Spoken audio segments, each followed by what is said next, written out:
कबीर जादिन सदगुरु भेटिया, तादिन लेखे जान, बाकी समय गवा दिया बिना गुरु के ज्ञान। संत रामपाल जी महाराज जी के बोध दिवस के उपलक्ष्य में दिनांक 15 से 17 फरवरी 2025 को नेपाल सहित भारत के 11 सतलोक आश्रमों में 3 दिवसीय महासमागम का आयोजन किया जा रहा है। इस शुभ अवसर पर दहेज मुक्त विवाह, रक्तदान शिविर, विशाल सत्संग और भव्य भंडारे का आयोजन किया जा रहा है। इस अद्भुत कार्यक्रम में निशुल्क दंत चिकित्सा शिविर और निशुल्क नेत्र जांच शिविर भी लगाया जा रहा है। आप सभी को इस अद्वितीय आध्यात्मिक कार्यक्रम में सादर आमंत्रित किया जा रहा है। आप सभी से विनम्र आग्रह है कि आप अपने परिवार सहित इस कार्यक्रम में पधार कर इस आयोजन की शोभा बढ़ाएं और जगत गुरु तत्वदर्शी संत रामपाल जी महाराज जी के सानिध्य में होने वाले इस विशाल सत्संग व अमृतमय भंडारे का आनंद प्राप्त करें। इस भव्य कार्यक्रम का आयोजन सभी सतलोक आश्रमों में किया जाएगा। इस कार्यक्रम का सीधा प्रसारण सतलोक आश्रम श्री धनाना धाम, तहसील गुहाना, जिला सोनीपत, हरियाणा से 17 फरवरी 2025 को सुबह 9:30 बजे से श्रद्धा MH1 चैनल, संत रामपाल जी महाराज YouTube चैनल और spiritual leader Saint Rampal ji पर देख सकते हैं। सत साहिब।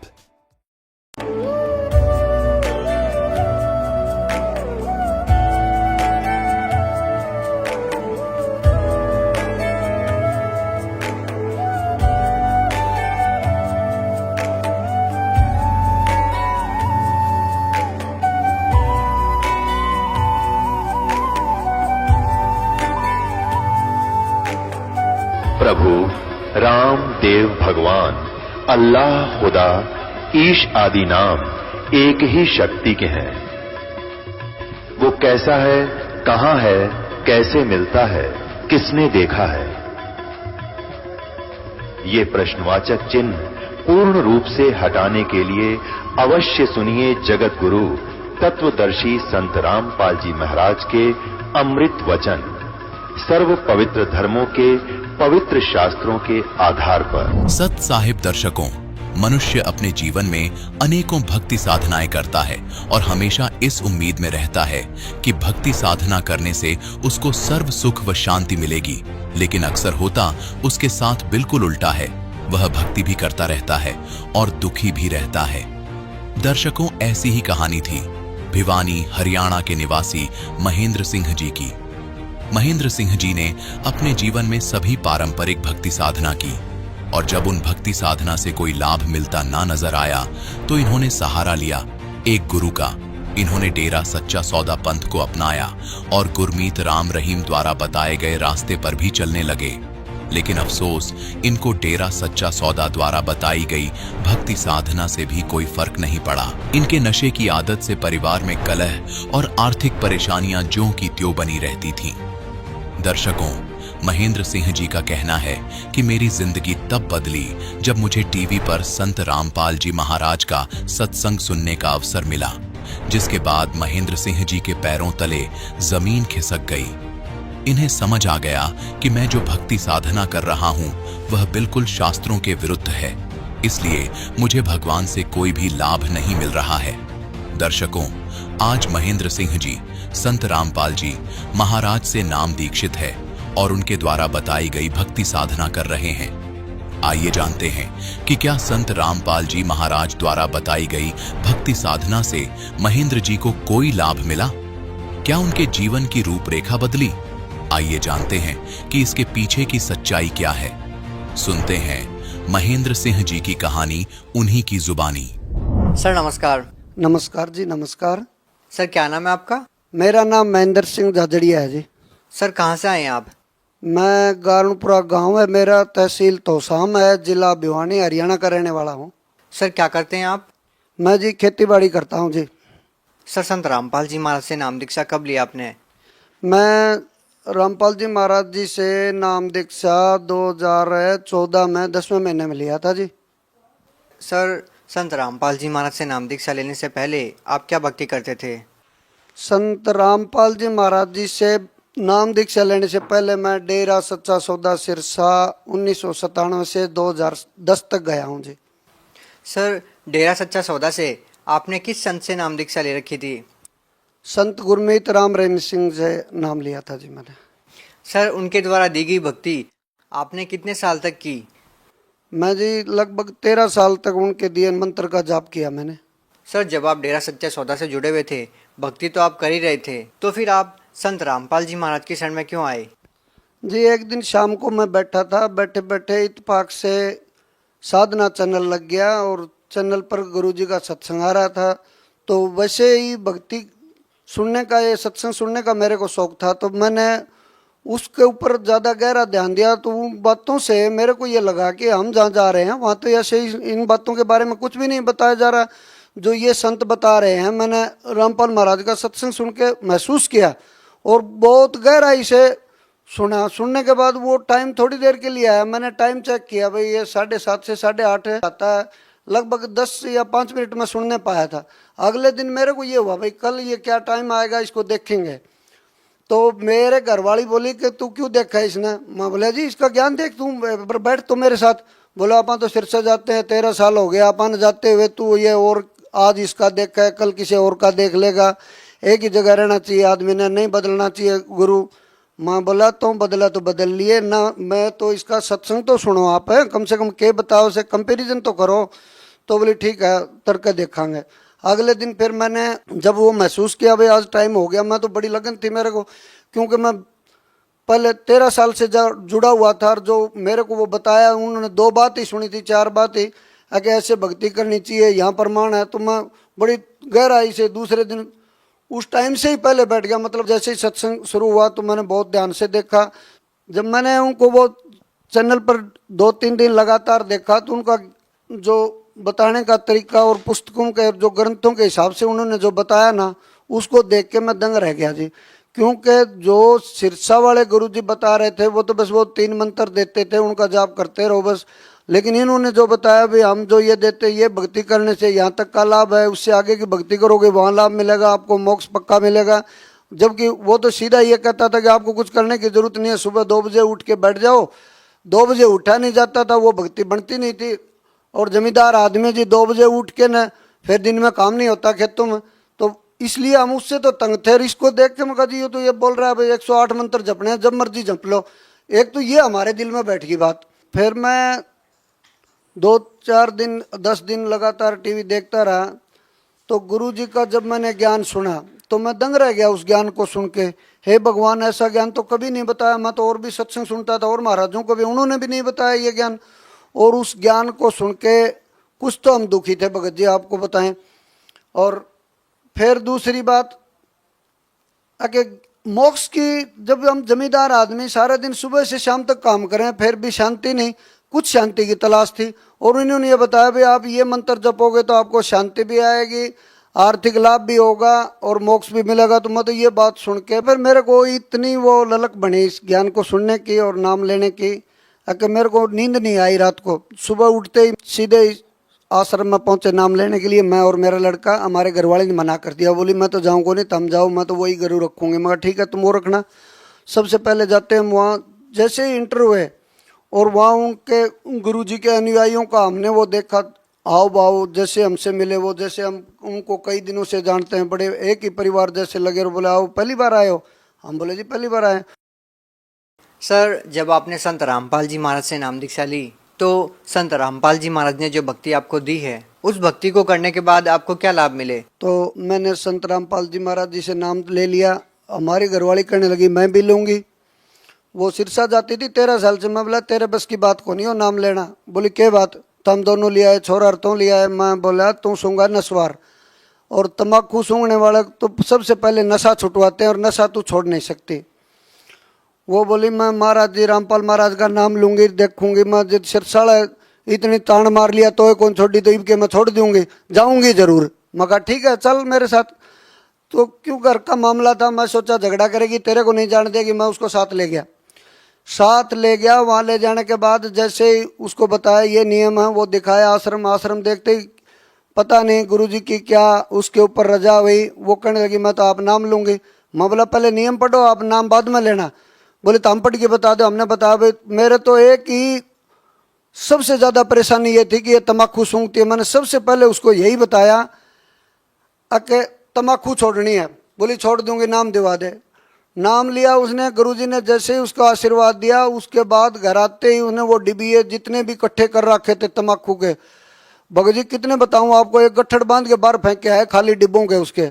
और उस दिन के बाद से वह लेडीज, आज कोई तम्बाकू सूंघने वाली लेडीज भी मेरे घर पे आ जाती है ना, उसको कहती है बहन बाहर जा, मारा तम्बाकू के नियम सर, मना थोड़ी सी एलर्जी हो सर तम्बाकू से। तो मैं तो सबसे बड़ा लाभ तो मेरे को इतनी खुशी हुई इस बात की कि हमारे घर से नशा बिल्कुल ही चला गया। तो ये मेरे को लाभ ऐसा हुआ कि 14-13 साल हमने सिरसा 15-15 दिन रह के वहाँ आश्रम में और रोज सत्संग सुनते थे। हमारे मेरी घरवाली का कोई असर नहीं हुआ नशा छोड़ने का।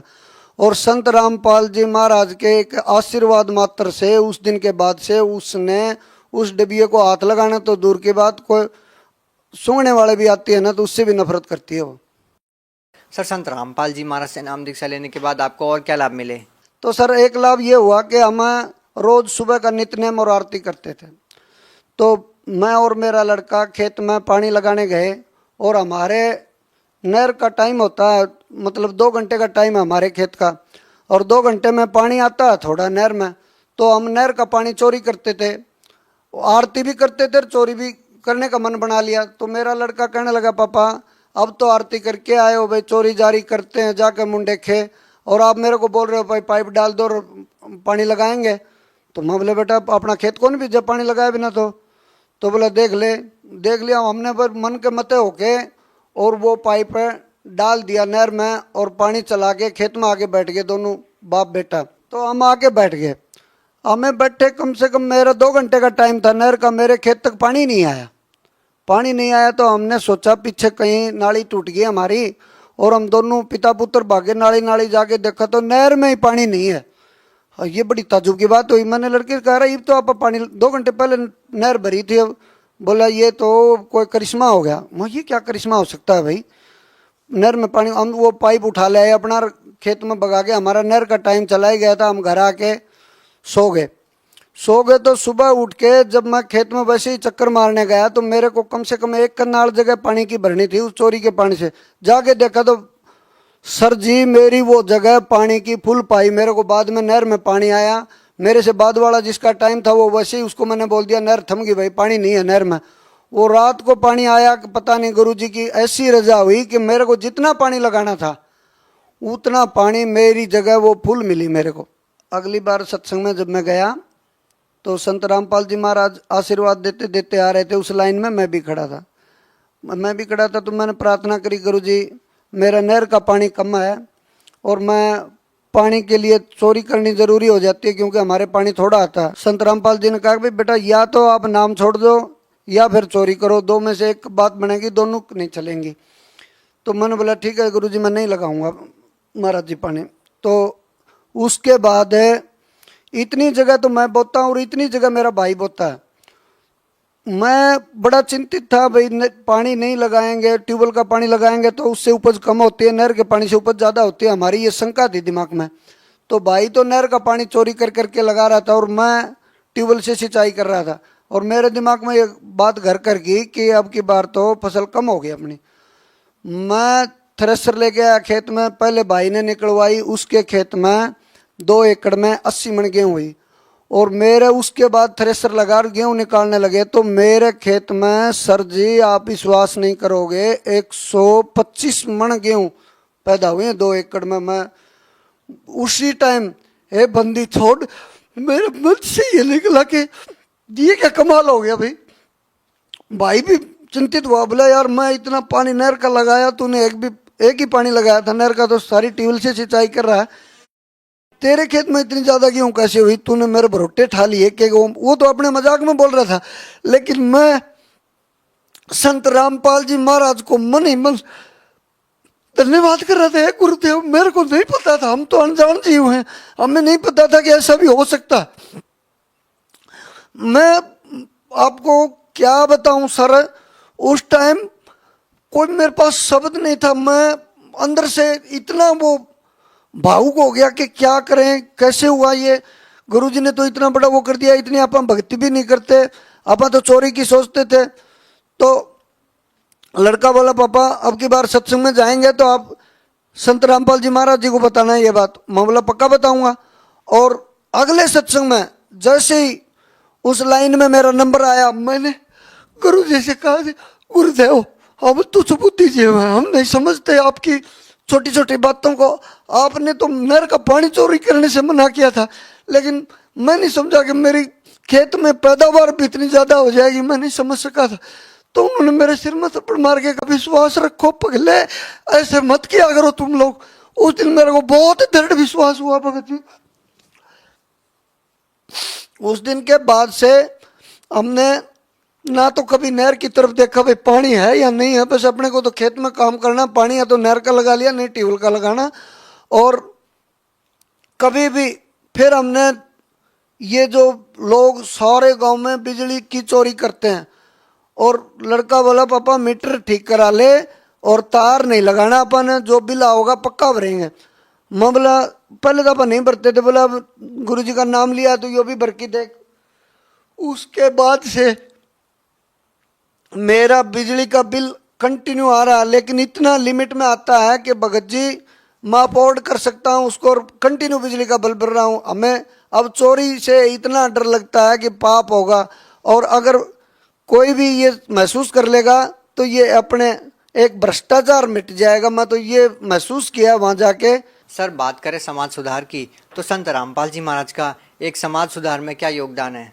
समाज सुधार में तो संत रामपाल जी महाराज जैसा योगदान तो किसी का भी धरती के ऊपर भी नहीं है जितना उनको। अगर मैंने तो बिल्कुल नज़दीक से देखा है कि बच्चों की शादी में दहेज नहीं लेना, नशा नहीं करना, और ये जितने रिश्वत देना लेना, ये सब इस चीज़ के खिलाफ। जो आज रिश्वत लेते हैं उनको ये बोलते हैं बेटा तुम जहर खा रहे हो, और अपने बच्चों को भी जहर खिला रहे हो। मेरे को भी उन्होंने यही बताया, चोरी का पानी करके लगा के बच्चों को फिर चोर बन जाएंगे, फिर पछताएगा एक दिन, ऐसा वो ज्ञान देते हैं कि चोरी आज जो रिश्वत लेके घर लेके जाते हैं, बच्चों को कुछ खाने के लिए देखते हैं ना, तो वो जहर खिला रहे हैं अपने बच्चों को, उनके बच्चे चोर बनेंगे। इतना बढ़िया ज्ञान देते हैं वो कि बच्चों को भी सिखाओ, खुद भी समझो, ना चोरी करनी है, ना रिश्वत लेनी है, ना दान दहेज लेना है, ना देना है।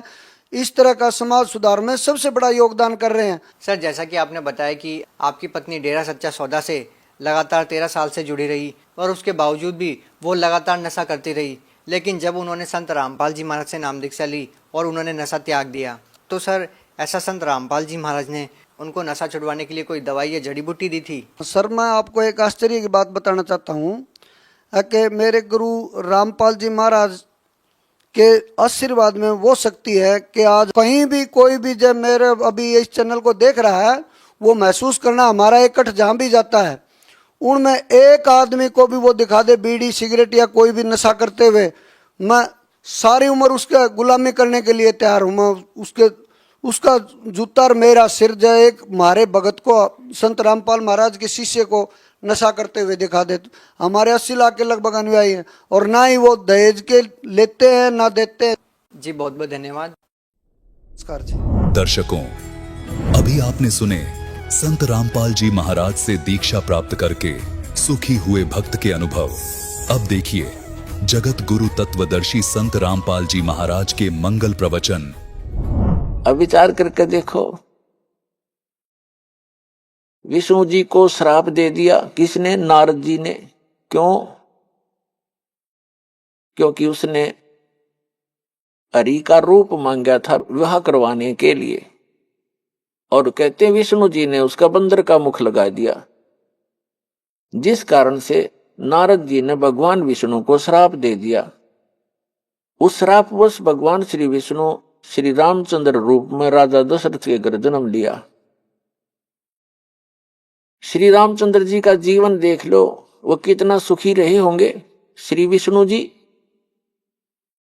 विवाह हुआ छोटी आयु में, विवाह होते ही वनवास हुआ, वनवास में से उसकी धर्मपत्नी का अपहरण हुआ, वो रावण राक्षस के जेल में पड़ी है, हाहाकार मचा हुआ। फिर सीता जी को रावण की कैद से छुटवाने के लिए कितना भयंकर युद्ध हुआ, करोड़ों व्यक्ति मारे गए, दिन रात हाहाकार मचा रहा।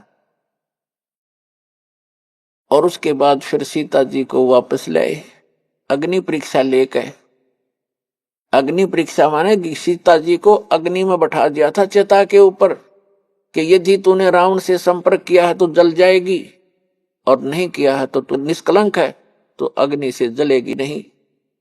वो अग्नि से नहीं जली। लाखों लोगों के सामने परीक्षण हुआ। श्री रामचंद्र जी सीता जी को लेकर घर आ गया। कुछ दिनों के बाद सीता गर्भवती थी। उधर से किसी धोबी ने व्यंग कस दिया, अपनी पत्नी को कूट रहा था, पीट रहा था और कह रहा था कि तू 2 दिन घर से बाहर कहां रही। मैं इस दशरथ पुत्र रामचंद्र जैसा नहीं हूं कि उसकी पत्नी रावण के पास रही 10 वर्ष तक और उसको आज घर रखे हुए है। मैं उस जैसा नहीं हूं। इस बात को श्री रामचंद्र जी ने अपने कानों सुन लिया, क्योंकि वो रात्रि के समय वेश बदलकर घूमा करते थे। उस समय के राजा ऐसी व्यवस्था रखते थे। इस बात को सुनकर के दुनिया में मैं क्या मुंह दिखाऊंगा, मेरे ऊपर उंगली कसी जाती है, टोंट कसे जाते हैं। अगले दिन अपनी धर्मपत्नी सीता जी को घर से निकाल दिया, गर्भवती को। पुण्यात्माओं, यदि हमने लोक वेद लोगों के ही दंत कथाओं से ही अपना शासन व्यवस्थित करना है तो कैसे हम राजा, कैसे हम भक्त, कैसे हम भगवान। लाखों लोगों के सामने परीक्षण किया सीता जी का और वो निष्कलंक। और एक धोबी ने कह दिया कि मैं उसके कहने मात्र से अपनी पत्नी का परित्याग कर दिया, तो धिक्कार है ऐसे डिसीजन को। अब आम आदमी भी ना करे ऐसी गलती, आम आदमी भी नहीं कर सकता। जिसकी पत्नी के गर्भ हो और उसको घर से निकाल दे, कहां जाएगी फिर वो। तो पुण्यात्मा, भले ही उसने लोगों की शर्म से निकाल दिया, लेकिन अंदर से दुख उसका गया नहीं। सीता जी कहीं रही, अब उसके बच्चे कहां, और आप राजा बना बैठा। सपने में सुख नहीं उस व्यक्ति को, चाहे कितनी बात बनावे। वही श्री विष्णु जी श्री कृष्ण रूप में जन्मे। जन्म से ही दुख शुरू हुआ था, मृत्यु होगी, सुख का सांस श्री कृष्ण जी को नहीं हुआ। श्री विष्णु जी के दूसरे रोल को आप देख सकते हैं। जेल में जन्म हुआ, मामा शत्रु हो गया, कभी काल्यवन, कभी जरासेंग, कभी कोई शिशुपाल उनके साथ झगड़ा करने को आते हैं। फिर जाकर के एकांत स्थान पर अपना स्थान खोजा, द्वारका समुद्र के अंदर, वहां रहे कुछ दिन। उसके बाद अंत देखो श्री कृष्ण जी के पूरे कुल का। दुर्वासा जी ने श्राप दे दिया कि तुम्हारा कुल नाश होगा। श्री कृष्ण जी अर्थात विष्णु जी के सामने उनके 56 करोड़ यादव हो गए थे। 56 के 56 करोड़ आपस में लड़के कटके मर गए। श्री कृष्ण जी के अर्थात विष्णु जी के पोता और पोते भी। तो यहां परमात्मा कहते हैं, साच कहूं तो जग नहीं माने और झूठ कही ना जाई हो। ये ब्रह्मा विष्णु महेश्वर दुखिया जिन ये राह चलाई हो। फिर कहते हैं कि सुरपति दुखिया, भूपति दुखिया और रंक दुखी बपरीती हो। सुरपति देवताओं का राजा इंद्र दुखी। इंद्र की कहानी आप पढ़ कर देखो पुराणों के अंदर। एक बार राक्षसों का और देवताओं का युद्ध हो गया, राक्षस विजयी हो गए। इंद्र भाग गया, गद्दी छोड़कर जंगलों में छुप गया, कई वर्षों तक भूखा प्यासा पड़ा रहा, खा के वह सुख। और इंद्र की मृत्यु के उपरांत उस राज को भोग कर ये राजा चाहे स्वर्ग का हो चाहे पृथ्वी का हो, अगला जन्म उसका गधे से शुरू होता है। तो बाढ़ में जाओ ऐसा राज जो अगले जन्म में गधा बने। तो हम बिना ज्ञान के इस झूठे सुख को सुख मानकर अपना जीवन नाश कर रहे हैं। अब इसको सफल करो पुण्यात्माओं। हमें विकल्प प्राप्त हुआ, अभी तक इसका विकल्प नहीं था। कोशिश करके भी हम काल के जाल से नहीं निकल पा रहे थे। अब क्या बताते हैं परमात्मा के सुरपति दुखिया, भूपति दुखिया, रंक दुखी बपरीती हो। कि रंक यानी निर्धन व्यक्ति तो स्वाभाविक दुखी होता है, उस पर तो सभी दुख विद्यमान होते हैं। अब क्या बताते हैं कि कहे कबीर और सब दुखिया, एक संत सुखी मन जीती हो। एक संत सुखी हो सकता है इस पृथ्वी पर जिसने अपने मन को जीत लिया। मन को पुण्यात्माओं जीतना कोई हंसी खेल नहीं है।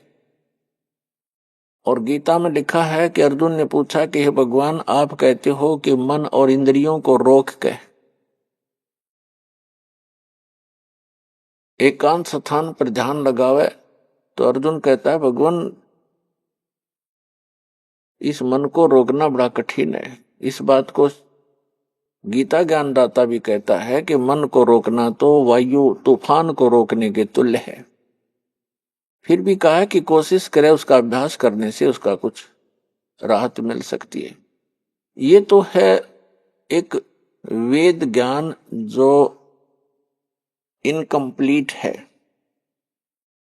क्योंकि बहुत से ऐसे ऋषि हैं, जैसे एक श्रृंगी नाम के ऋषि थे। उन्होंने इसी आधार से वन में जाकर घोर तपस्या की, हठ योग किया, इसी मन को रोकने के उद्देश्य से। पुण्यात्मा, तत्व ज्ञान न होने से हम मनमुखी साधनाएं और अज्ञान के आधार से ये जीवन नाश करते रहे। जनसाधारण ये सोचा करता था कि बड़े महर्षि हैं, ऋषि हैं और बड़ा कठिन तप कर रहे हैं। उसके विषय में सूक्ष्म वेद में परमेश्वर ने आकर स्वयं बताया है कि डंब करें डूंगर चढ़े, अंतर जीनी झूल और जग जाने ये भक्ति करें, ये बोवें सूल बबूल। ऊंचे स्थान पर बैठते हैं, कोई पहाड़ पर, कोई ऊंचे से स्थान पर के दूर तक दिखाई देऊं मैं कहीं साधना कर रहा है कोई संत। डंब करें, डंब माने पाखंड करते हैं, लोग दिखावा करते हैं। डंब करें डूंगर चढ़े, डूंगर माने पहाड़ पर ऊंचे स्थान पर चढ़ जाते हैं। अंतर झीनी झूल, अंदर जो की तू बकवाद भरी है, और जग जाने यो भक्ति करे, ये बोवे सूल बबूल। अपने भविष्य में ये कांटे बो रहे हैं तत्व ज्ञान के अभाव से। उसके लिए क्या बताते हैं परमात्मा कि एक श्रृंगी नाम के ऋषि थे। उन्होंने ऐसे ही अपने इसी अज्ञान आधार को प्रमुख रखकर वन में चले गए, फॉरेस्ट के अंदर बैठ गए, जाकर हठ योग किया। इन्होंने क्या सोच रखा है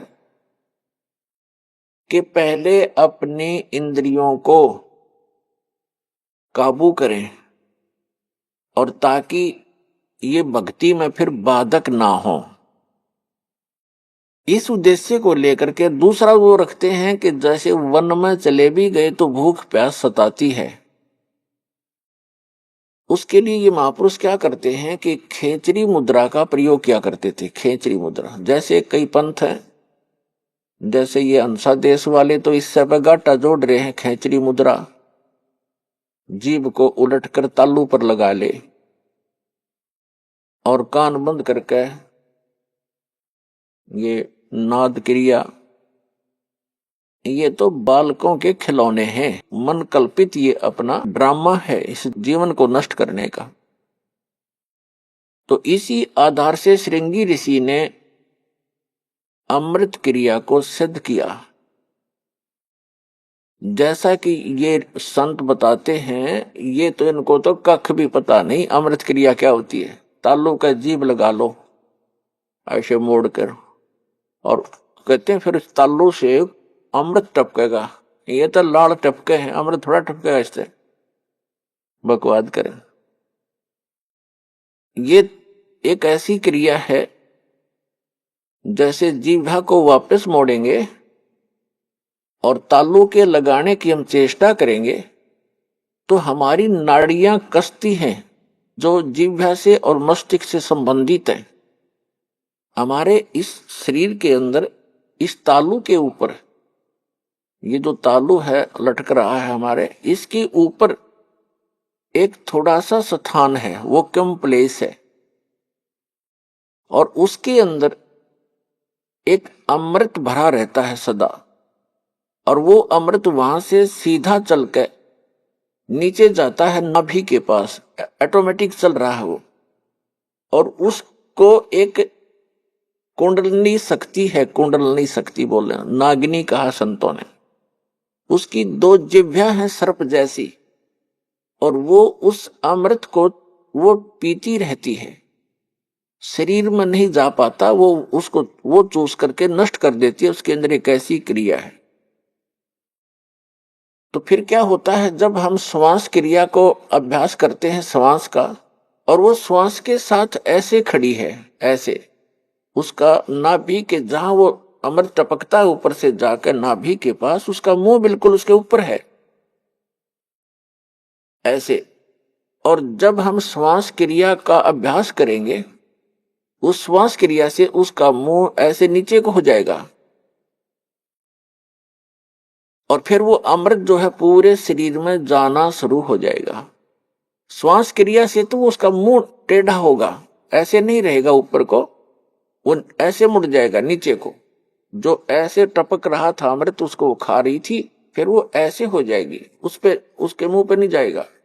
ये तो श्वास क्रिया का लाभ मिलेगा। और फिर जो हम तालू पर जिह्वा लगाने की चेष्टा करते हैं, उससे क्या होगा कि हमारा जो ऊपर इस तालू के ऊपर एक स्थान है जहां पर ये अमृत भरा रहता है, लिक्विड सा है ये, उसके नीचे वो एक छोटा सा बेर होता है, बेर का फल, बेरी का फल, उसको आधा काट दे, साफ कर दे, इतना सा है वो, ऐसे आधा कटा हुआ। और उसके बिल्कुल नीचे एक वाल है, वाल,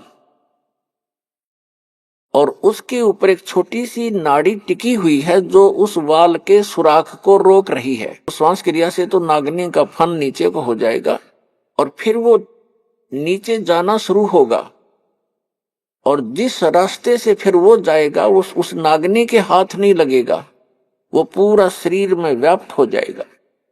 एक स्वाभाविक ओवरफ्लो होकर के वो छोटा सा जो अर्ध बेर का, आधे बेर का जितना स्थान समझो खाली, ओवरफ्लो होकर जब जाता है तो वो नागिनी के मुंह पर गिरता रहता है।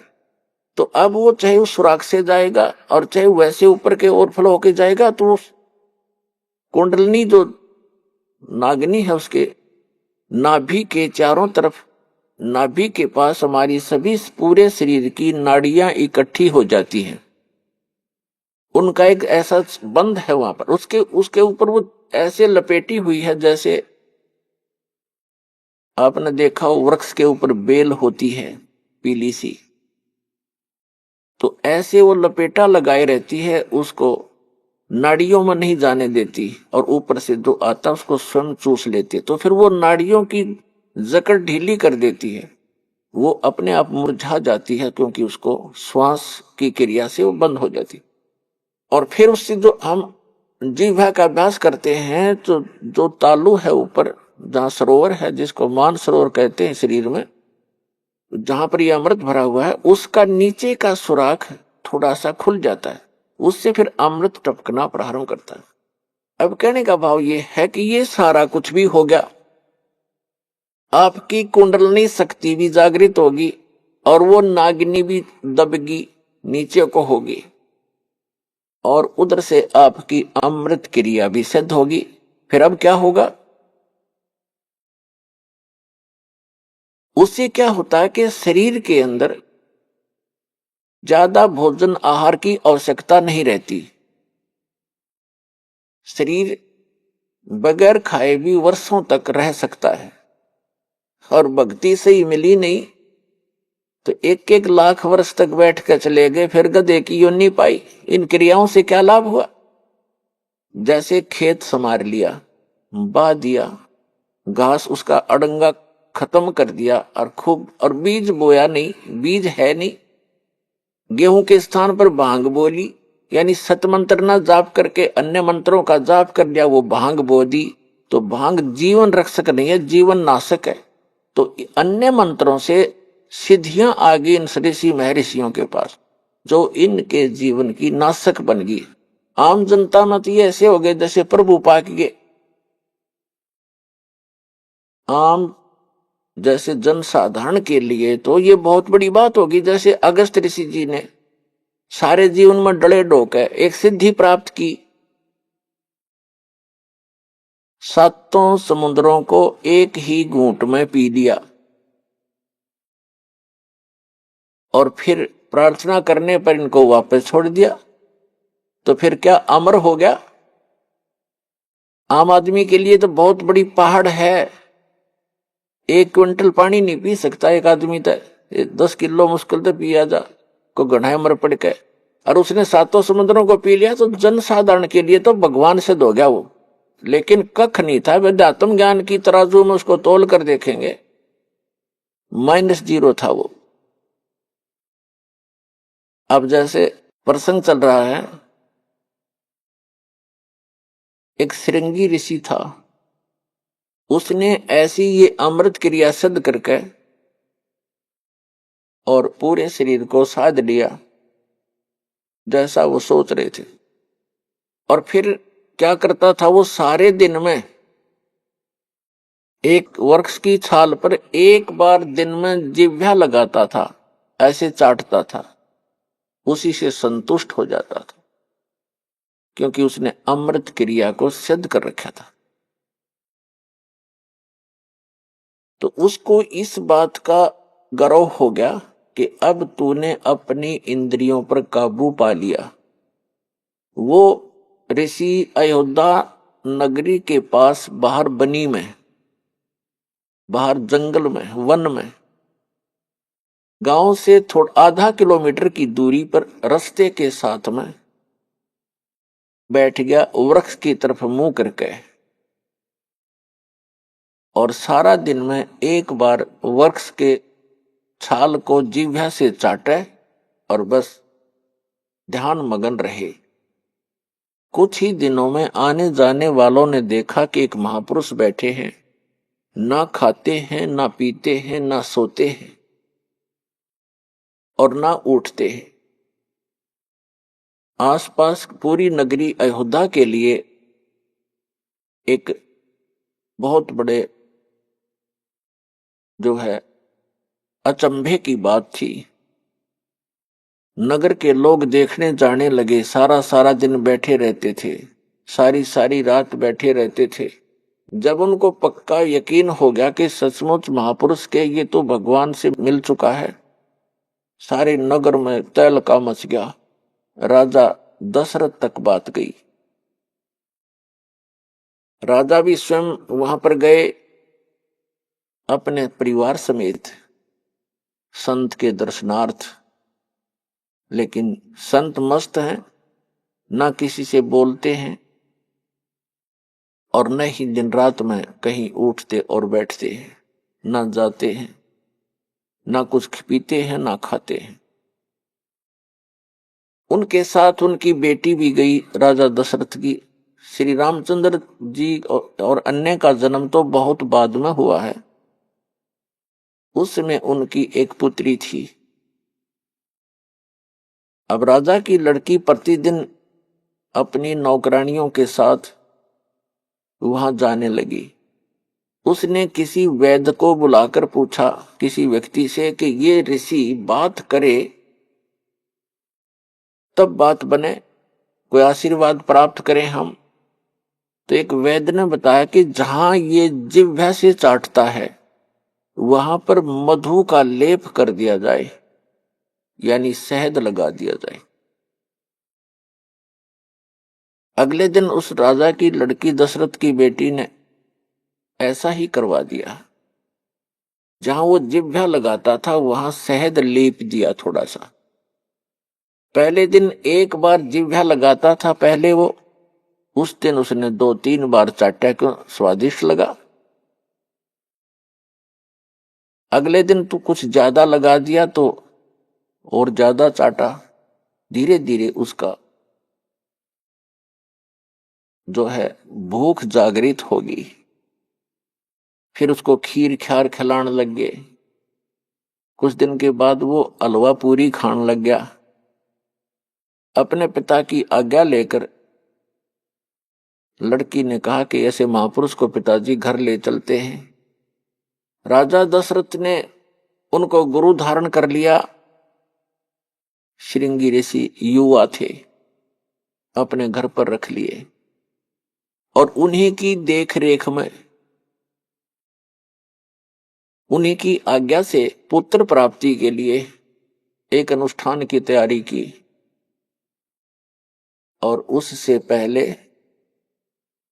वही श्रृंगी ऋषि दशरथ की पुत्री बेटी को लेकर चंपत हो गया। तो पुण्यात्माओं, परमात्मा कहते हैं, मन के मते न चालियो, ये मन है पक्का दूत, और ले डोबे दरिया में जा हाथ से छूट। विकार मरे मत जानियो, जो भूबल में आग। जैसे ये साधु संत ऋषि वेदों और गीता के अनुसार साधना करके इनको ये भ्रम हो गया था कि हमने विकारों का नाश कर लिया। तो परमात्मा कहते हैं, विकार मरे मत जानियो। जैसे अग्नि का अंगारा राख में दबा रखा हो, ऊपर से राख भी ठंडी हो जाती है, ऐसा लगता है जैसे आग खत्म होगी, लेकिन कहते हैं वो राख हटाओगे ना जब उस अंगारे के ऊपर से, वह पहले से ज्यादा धधकती दिखाई देगी आपको।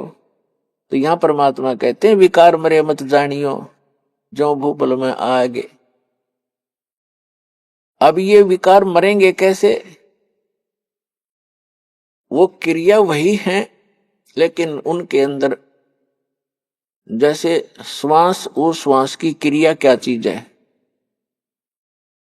ये तो एक समझ लो सिरिंज है। सिरिंज में औषधि कौन सी जानी चाहिए, उस औषधि से रोग नाश होता है। सिरिंज के अंदर अन्य औषधि डालकर वैसी ही क्रिया करने से, इंजेक्शन लगाने से रोग नाश नहीं होगा जब तक उस रोग नाश की सही औषधि प्रयोग नहीं की जाएगी। तो अब इस दास के पास वो औषधि है सतनाम की, श्वास उश्वास के सिमरण है, और ये सिमरण से ही आपका मन भी काबू होगा, आपके विकार भी नाश होंगे। परमात्मा कहते हैं, इस शरीर में, इस मानव शरीर के अंदर इतना जो है विकार ग्रस्त है, ये ऐसे ढंग से इसकी कंस्ट्रक्शन है, इसमें ये तो आशा करना ही नहीं कि ये पूर्ण रूप से स्वस्थ हो जाएगा और इसमें कोई विकार नहीं रहेगा। ये तो पैदा ही विकारों से हुआ है, लेकिन इस भक्ति से, सत साधना से ये विकार ऐसे जकड़ दिए जाएंगे, ऐसे बांध दिए जाएंगे कि फिर ये हानि नहीं करेंगे। जैसे कोई पशु है और वो ऐसे फूंफा करता है, मार देता है, सींगों से मार देता, तो उसको बांध दिया जाता है टाइट रस्से तक। अब वो रस्से से इतना टाइट बांध दिया गया है कि वो हानि नहीं कर सकता, फूंफा कर सकता है, लेकिन उसकी सीमा बना दी। अभी आपने सुने संत रामपाल जी महाराज के मंगल प्रवचन। आइए अब सुनते हैं संत रामपाल जी महाराज से नाम दीक्षा लेकर सतभक्ति करके अद्भुत लाभ प्राप्त करने वाले अनुयायी के विचार। दर्शकों, कई बार हमें कर्मों की मार इतनी जोर से लगती है कि हमारा जीवन नरक बन जाता है। दर्शकों, ऐसी ही कहानी थी पंजाब के रहने वाले जसपाल सिंह जी की। जसपाल सिंह जी पेशे से डॉक्टर हैं और इन्हें कर्मों की मार इतनी जोर से लगी कि जिसके कारण इन्हें जेल जाना पड़ गया। दर्शकों, जसपाल सिंह जी का कहना है कि मेरी जिंदगी तब बदली जब जेल से कुछ दिनों की छुट्टी मिलने के दौरान मुझे ज्ञान गंगा पुस्तक प्राप्त हुई। दर्शकों, आखिर संत रामपाल जी महाराज ने इस ज्ञान गंगा पुस्तक में ऐसा क्या लिखा है कि जो भी इसको पढ़ता है वह संत रामपाल जी महाराज का ही होकर रह जाता है। दर्शकों, आइए जानते हैं कि आखिर ज्ञान गंगा को पढ़ने के बाद जसपाल सिंह जी कैसे जेल से छूटे और इन्होंने संत रामपाल जी महाराज को ही अपना गुरु क्यों चुना। सुनते हैं जसपाल जी की कहानी उन्हीं की जुबानी। सर नमस्कार। नमस्कार जी। क्या नाम है आपका? डॉक्टर जसपाल सिंह कपूर। डॉक्टर साहब कहाँ से आए आप? मैं गांव जसड़ा, मंडी गोविंदगढ़ से। पंजाब से। हाँ जी, पंजाब से। सर, संत रामपाल जी महाराज जी से नाम दीक्षा कब लिया? मैंने संत रामपाल जी महाराज से 26 जनवरी 2016 को ली थी। तो इसका मतलब आप कभी संत रामपाल जी महाराज जी से मिले भी नहीं होंगे। नहीं। तो संत रामपाल जी महाराज जी से किस प्रकार से जुड़ना हुआ? मैं संत रामपाल जी महाराज से मेरे को सज़ा हो गई थी केस में, 10 साल की सज़ा थी मेरे को। NDPS, मैं डॉक्टर था, मेरे किसी लाग डाट हो गई थी, मेरे पे झूठा केस डलवा दिया था, तो 10 साल की सज़ा हुई थी, जेल में हो गया था। फिर मैं वहाँ से किताब पढ़ी मैंने, ज्ञान गंगा मिली मुझे, किसी भक्त के घर में गया था मैं।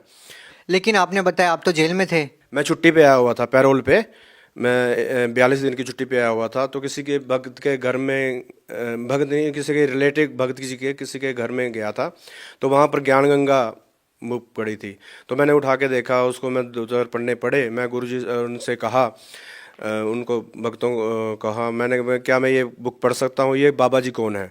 तो उन्होंने बताया कि ये हमारे मौसी जी के हैं, उनके मतलब डॉक्टर ने जवाब दे दिया, बीमार बहुत थे तो ये ठीक हुए हैं। फिर मेरे मन में इच्छा, और मैं कहा इनकी फिर पढ़नी चाहिए, ये कौन से हैं। तो फिर मैं वो बुक अपने साथ ले गया, घर पे रखी रही।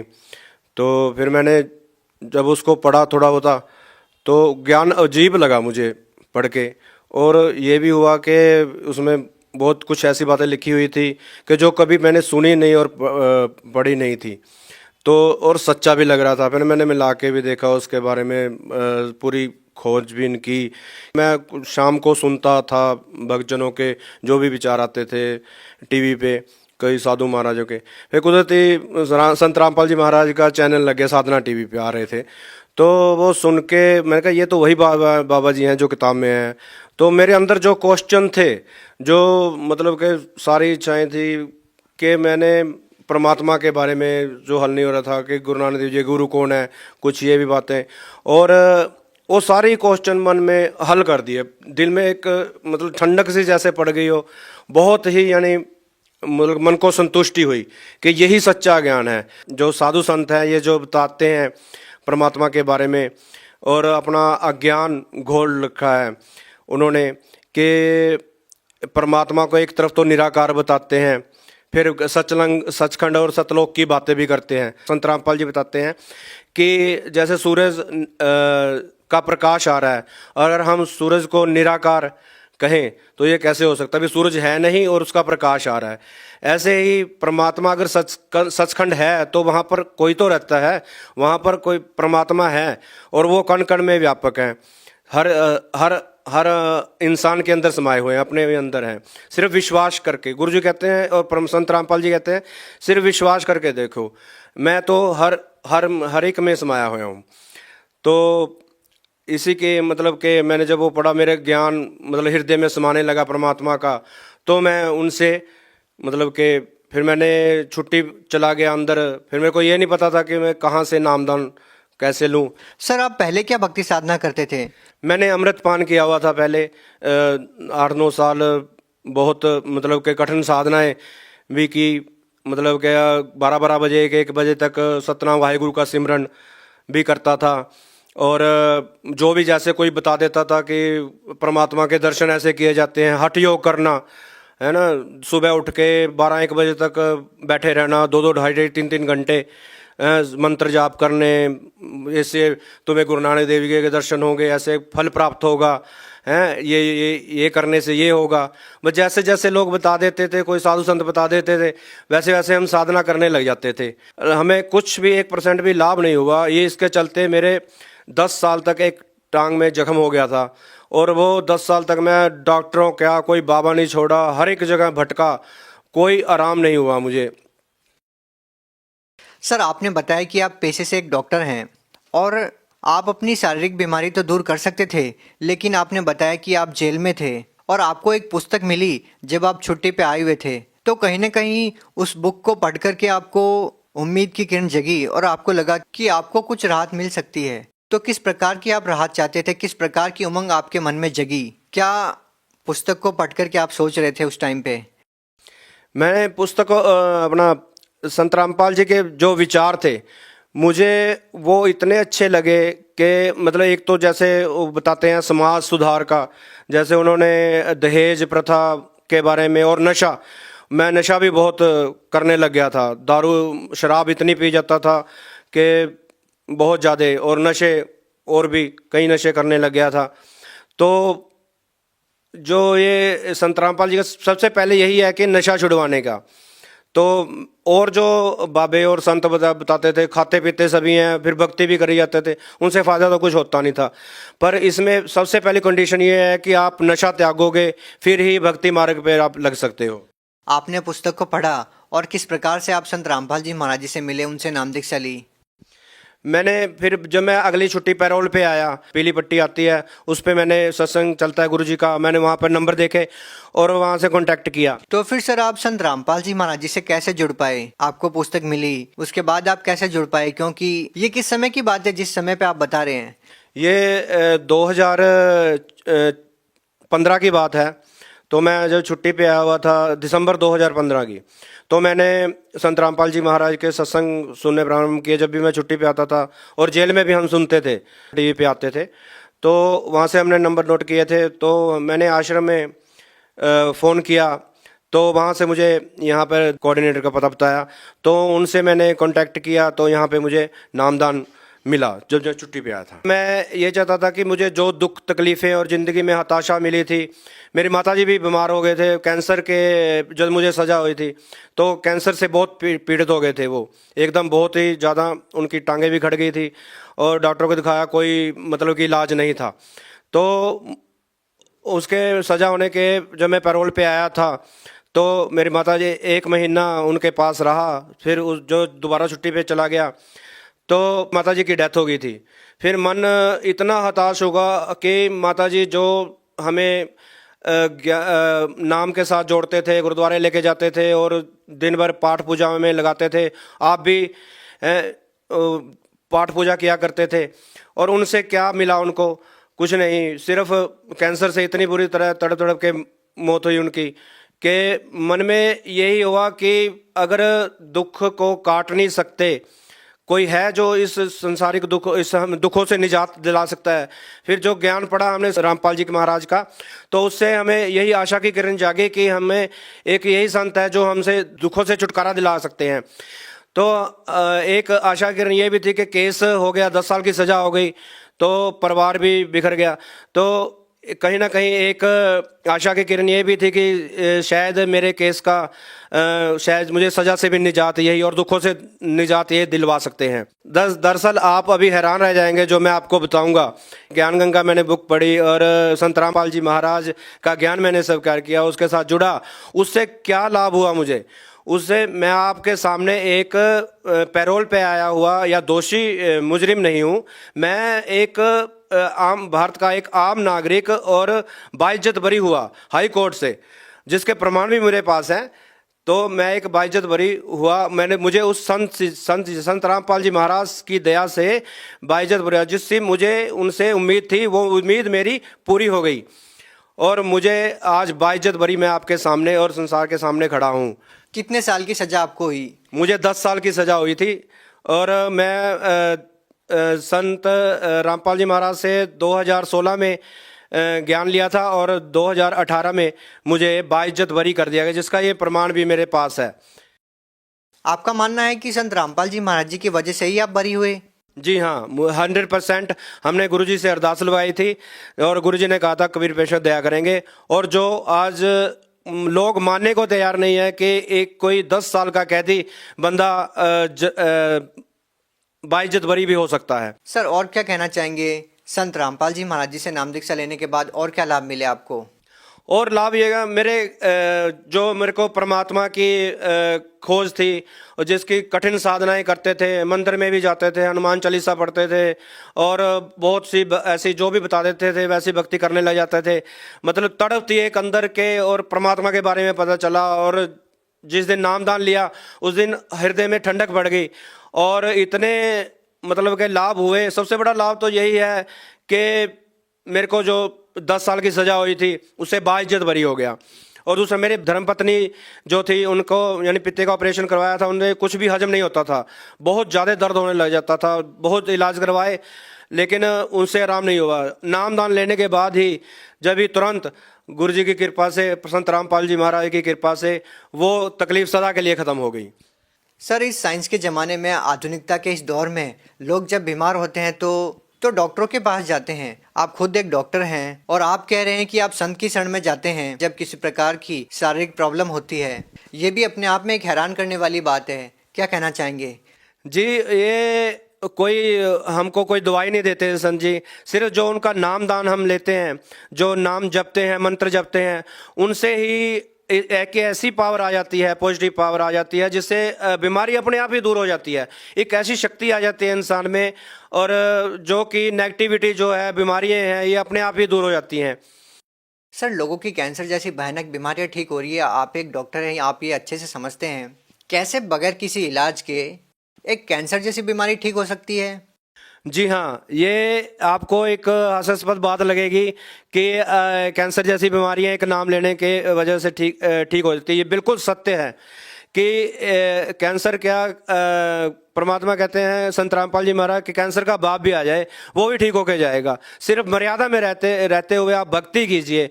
आप भक्ति करेंगे और थोड़ा टाइम देंगे, फिर देखिए आपको क्या लाभ, एक बीमारी ही नहीं, आपका सभी दुख दूर होंगे और संसारिक लाभ भी मिलेंगे।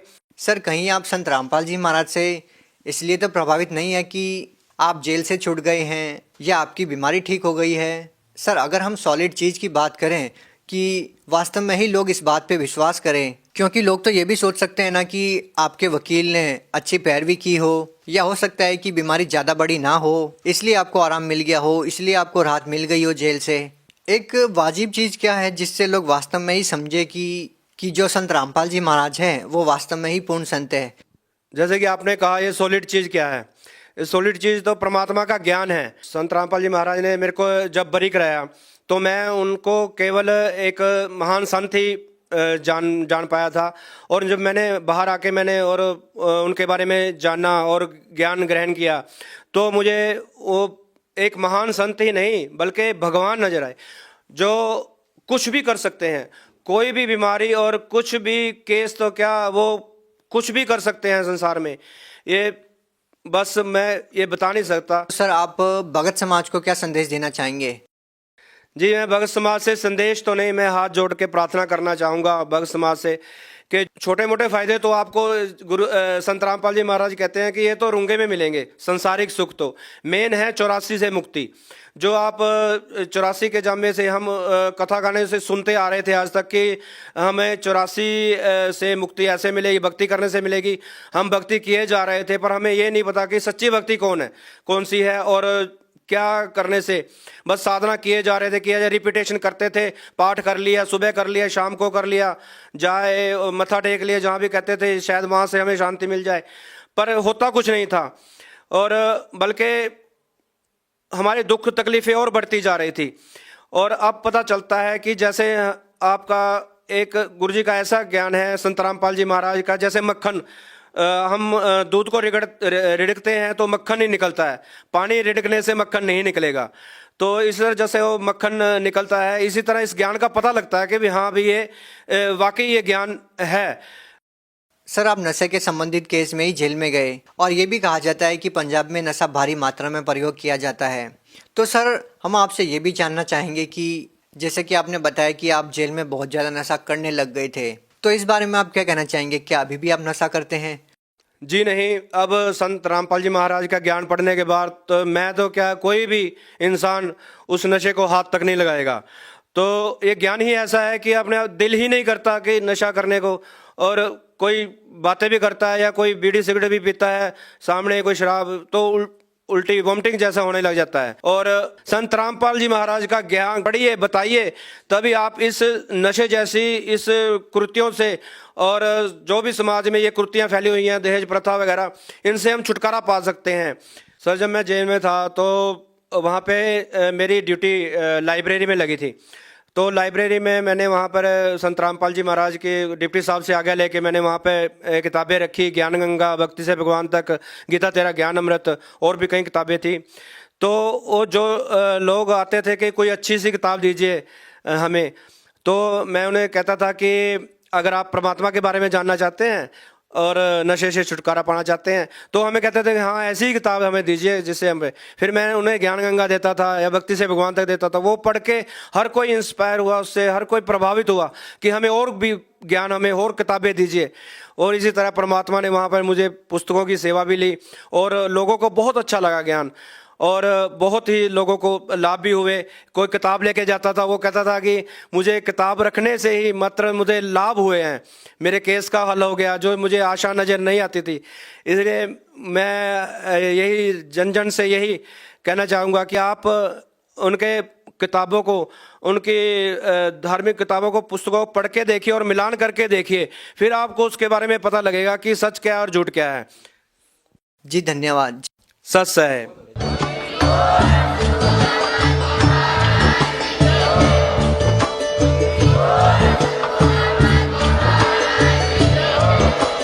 आप सुन रहे थे जगत गुरु तत्वदर्शी संत रामपाल जी महाराज जी के मंगल प्रवचन। अधिक जानकारी के लिए विजिट कीजिए हमारी वेबसाइट www.jagatgururampalji.org। संत रामपाल जी महाराज जी के शुभ आशीर्वाद से पूरे विश्व भर में 500 से भी ज्यादा नाम दीक्षा केंद्र हैं, जिन पर संत रामपाल जी महाराज जी द्वारा ऑनलाइन निशुल्क नाम दीक्षा दी जा रही है। अपने नजदीकी नाम दीक्षा केंद्र का पता करने के लिए संपर्क करें 8222880541।